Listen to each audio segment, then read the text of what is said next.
Thank you all for participating in this. I'm gonna go ahead and remove it.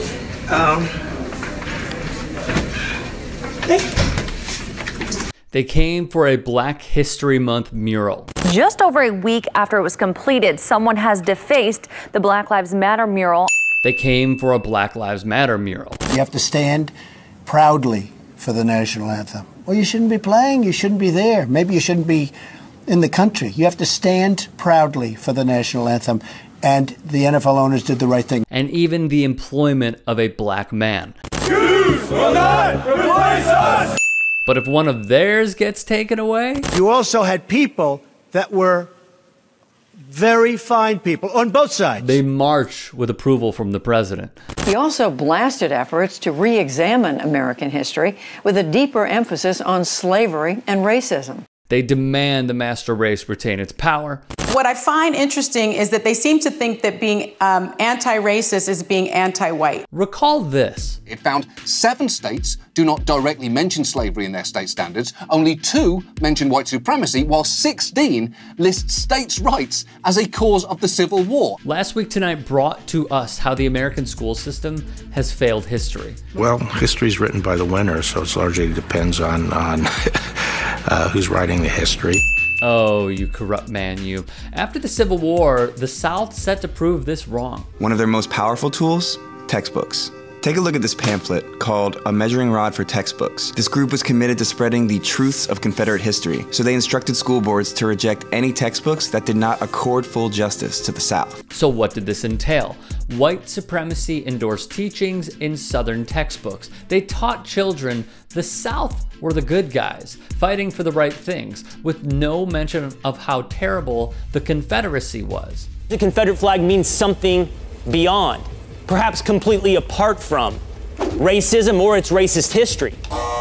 Here's white supremacy being taught on ESPN, and the teachings from the United Daughters of the Confederacy's agenda to schools to Fox News' Will Bleeping Kane have trickled down. 48% of Americans believe that states' rights was the main cause of the Civil War. Only 38% attributed the war to slavery, and 9% said it was a mixture of both. Bad. Very bad. Schools are not finding the teachings of being an anti-racist, as professor and author Ibram Kendi explains on CBS This Morning.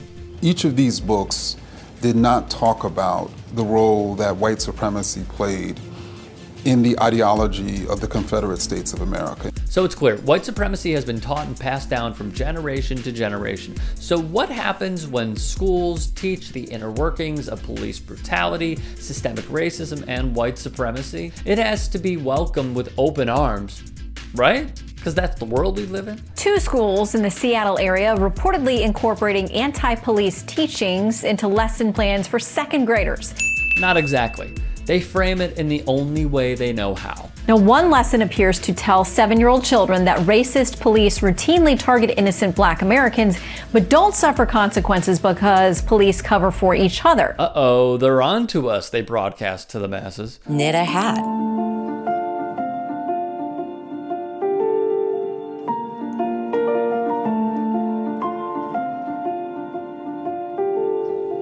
Take a knee.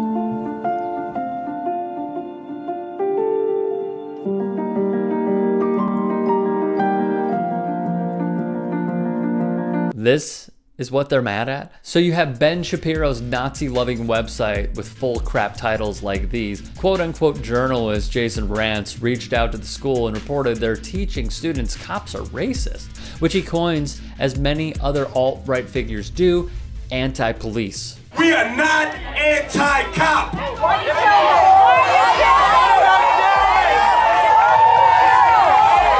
are anti-bad cop. It's a simple message that folks like Rant and Fox News intentionally misconstrue. It is the fight to teach the youth and right our nation's terrible wrongs through the textbooks of American history. Shine a beam of light on the atrocities and injustices, learn from them, and grow to be a more just and equal society. There will no doubt be pushback. As Kendi notes, fascist power doesn't care about consistency, rules, fairness, precedence, truth. Fascist power does not respond to appeals to its hypocrisy hypocrisy, its lies, its unfairness, its destruction. Fascist power only responds to power.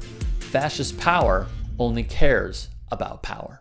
If you'd like to hear more thought-provoking content like TYT Sports on Facebook and to help in my journey to keep media independent, go to tyt.com/Rick.